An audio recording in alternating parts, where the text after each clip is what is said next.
Hello students, let's start chapter 6, Ashoka the Emperor. In this chapter you will study about Alexander's invasion, decline of the Nandas, establishment of the Mauryan Empire, the meaning of an empire, rulers of the Mauryan Empire, the Kalinga War, Ashoka's Dhamma, Mauryan administration, life of the people, economic condition, and art and architecture. Decline of the Mauryan Empire. Alexander's invasion. About 2500 years ago, India was divided into many small kingdoms. They were disunited and this led to the foreign invasions. This is the picture of Alexander. In 326 BC, Alexander, the son of King Philip of Macedonia, invaded India and defeated King Porus, Puru. He wanted to conquer Magad but was not successful. Before returning to Greece, he distributed his conquered territories, his governors in India. Alexander died in 323 BC. This is the map of Mauryan Empire. Decline of the Nandas. At that time, Magad was ruled by the Nanda ruler Ghananand. Ghananand was an inefficient and unpopular ruler. A Brahmin teacher, Chanakya, known as Kautilya, and also Vishnugupta was insulted by Ghananand. Chanakya vowed to destroy the empire of Ghananand. Establishment of Mauryan Empire. This is the image of Chanakya. Chanakya met Chandragupta in Magad and saw in him a sign of an able ruler. He trained Chandragupta. They collected a group of soldiers and captured Sindh and Punjab. Thereafter, they turned towards Magad and defeated Ghananand and established Mauryan rule under Chandragupta Maurya in 324 BC. The Mauryas controlled a vast area of the country at that time than did any previous ruler or dynasty. Sources. The main sources of information about the Mauryas are Megasthenes Indica and Kautilya's Arthashastra. The Indica tells us about the political, social and economic condition of life during that period. The Arthashastra deals with the skills to govern an empire. It describes the administration of the Mauryas.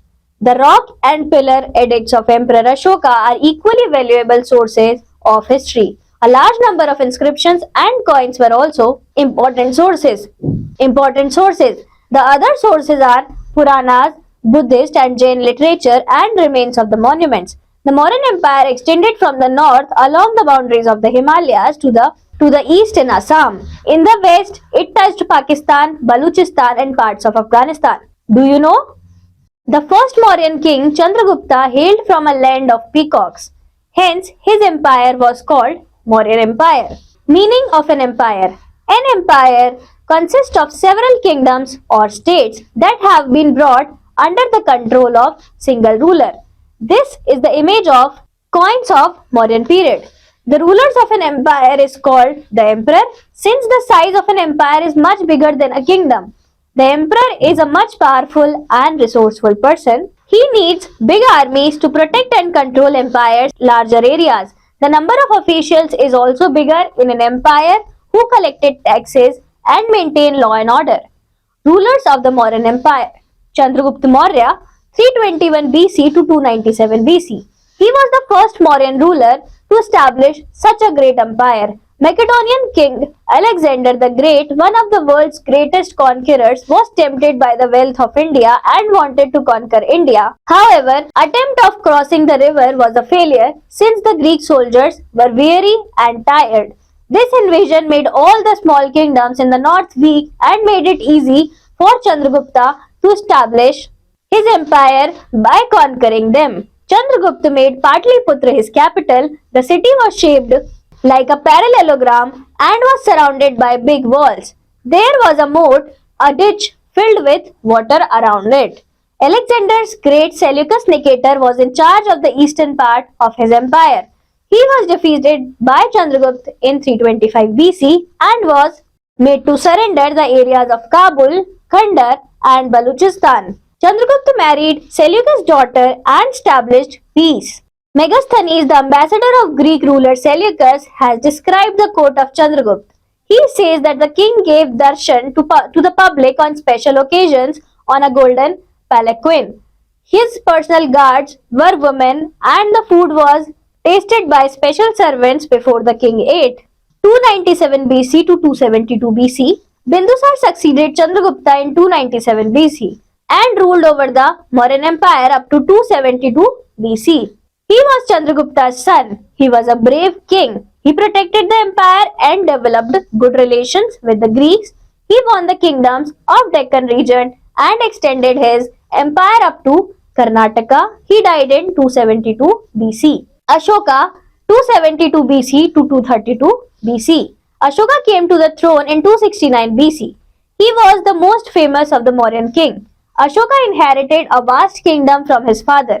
He continued in his father's footsteps and conquered more territories and finally in 261 BC attacked Kalinga, modern Orissa, to complete his rule over the whole of India. The Battle of Kalinga was a very fierce battle. There was a huge loss of life and property. The horror of war and the cries of the widows and children deeply moved him. He pledged to never again resort to war. The Kalinga War proved to be a great turning point in Ashoka's life. He vowed never to wage war again and very soon Ashoka became a Buddhist. He renounced war and violence and started following non-violence. This is the picture of Ashoka. Ashoka visited Bodh Gaya and established friendly relations with states across Asia and Europe and harmony in his empire and brought peace and harmony in his empire. People called him Priyadarshi. This is the image of a rock addict. Ashoka's Dhamma. Ashoka decided to spend the rest of his life in propagating and preaching Buddhism not only in India but also in many other countries of the world. He advised his own son and grandson not to conquer new countries. They were advised to go in for Dhamma Vijay, that is, winning the heart of the people. Ashoka got his teaching engraved on rocks and stone pillars in local languages like Brahmi, Kharoshthi, Prakrit, and Greek. These teachings are known as his edicts. Ashoka's Buddhism is quite different from classical Buddhism. Ashoka's Buddhism is known as Dhamma, moral values. Two main features of Ashokan Dhamma's general code of conduct are: first, everybody should serve parents, care and love all living creatures and animals. Follow and adopt the path of truth. Be kind to slaves, servants and workers. Respect all elders, Brahmins, teachers, monks. Follow non-violence, have tolerance and peace. Everybody should avoid arrogance, enmity, sacrifice of animals, fighting for religion and land. Ashoka respected and patronized all religions. Ashoka's state was now a welfare state. He treated his people as a father treats his children. He provided maximum facilities to the people. Trees were planted on both sides of roads, wells were dug, hospitals for people and animals were opened. Orphanages and old age homes were also established during his rule. Administration. The Mauryan administration was run under the guidance of Chanakya. The king was the head of the state and enjoyed supreme powers of military, judiciary and civil administration. He had a council of ministers, Mantri Parishad, to aid and advise him. But the king was not bound to follow their advice. The ministers were appointed on the basis of merit. Ladies were appointed as the king's bodyguards. Amatya, Mahamatra, Adhyaksha, Purohit, Senapati, Yuvraj were some of the officials in his court. The espionage system was very strong. The whole empire was divided into small units for efficient administration. The city administration was run by Nagaradhyaksha or Nagrik, like mayor. He was held by 30 members. The 30 members were divided into 6 boards having 5 members each.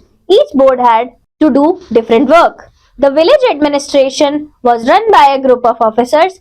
They kept records of the people, collected taxes and maintained law and order in their villages. Life of the people? The life of the people was peaceful and prosperous. In the society, Varna and Ashram systems of Rigvedic period were in practice. Kautilya distributed the duty of each Varna under each ashram. People married in their own caste and followed their parental trade or profession. People obeyed laws and lived peacefully and harmoniously with each other. Varna, Brahmin, Kshatriya, Vaishya, Shudra, Ashram, Brahmacharya, Grahasth, Vanprasth, Sannyas. Economic condition. Agriculture was the base of the village economy. Many dams and lakes were constructed to provide irrigational facilities. Canals were also dug. The famous example is the Sudarshan Lake, built by Chandragupta Maurya. The state also gave financial help to the cultivators and traders.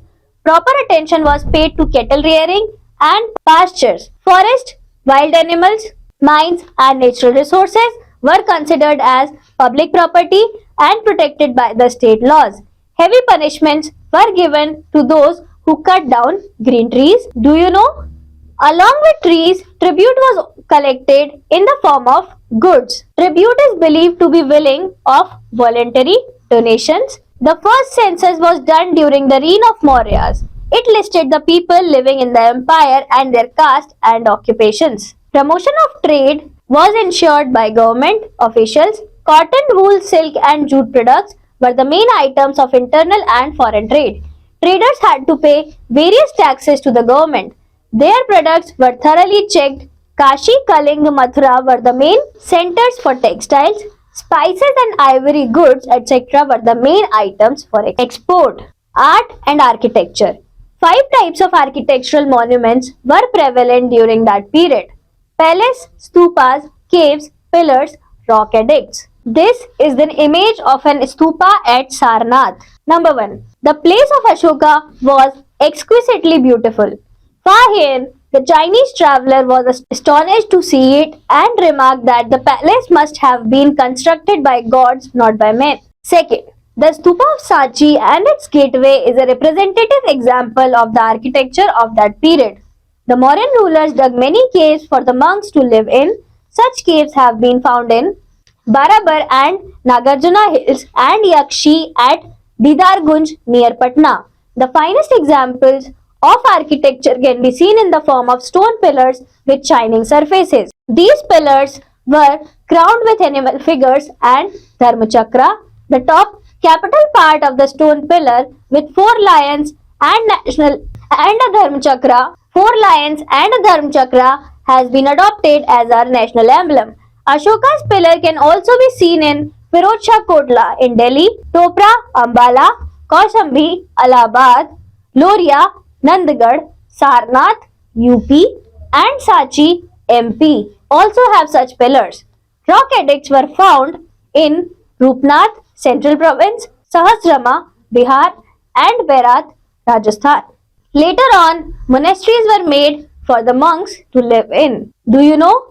A dynastic rule means that the members of the same family became rulers one after another. The Mauryan dynasty had 3 important rulers: Chandragupta, Bimbisar, and Ashoka. This is an image of a Sanchi stupa. Note: the seal of the 3 lions on all official papers, notes, and coins of India can be seen there. Decline of the Mauryan Empire. The decline of the Mauryan Empire started after the death of Ashoka in 232 BC. It is said that Ashoka's military policy of not raiding anyone was perhaps the main reason of the decline of his empire. Brihadrath was the last ruler of the Maurya dynasty. He was killed by the army chief Pushyamitra Sangh in 187 BC. Pushyamitra thereafter captured the throne. He brought the Sanchi stupa in its present form. A stupa is a Buddhist temple. It is famous as a spiritual monument. It has a dome or a pagoda where the sacred relics of enlightened beings and religious texts are kept. While Ashoka was making every effort to spread the message of peace to the neighboring countries, the Chinese emperors were building the Great Wall to protect their boundaries by forcing thousands of people to work on construction in extreme weather conditions. China outside the subcontinent. Just before the time of about 2400 years ago, emperors in China began to build the Great Wall. It was meant to protect the northern frontier of the empire from pastoral people. Additions to the wall were made over a period of 2000 years. This was because the frontiers of the empire kept shifting. The wall is about 6,400 km long and it's made of stone and brick. There is a rod along the top. There are watchtowers all along at distances of about 100 to 200 meters. This is the picture of Great Wall of China. Now let's sum up this chapter.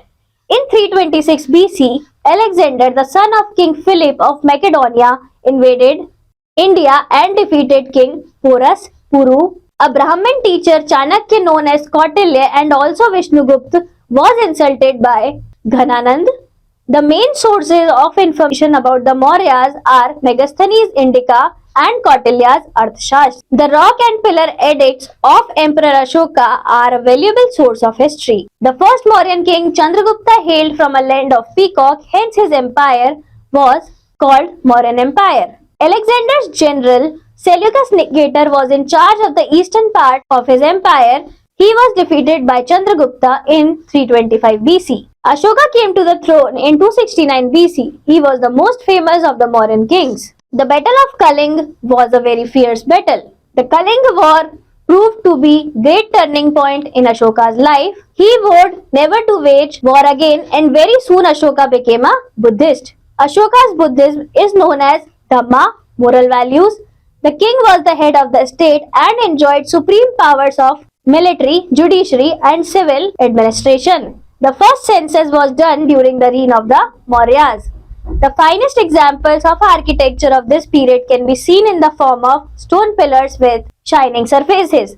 The decline of Mauryan Empire started after the death of Ashoka in 232 BC. Brihadrath was the last ruler of the Maurya dynasty.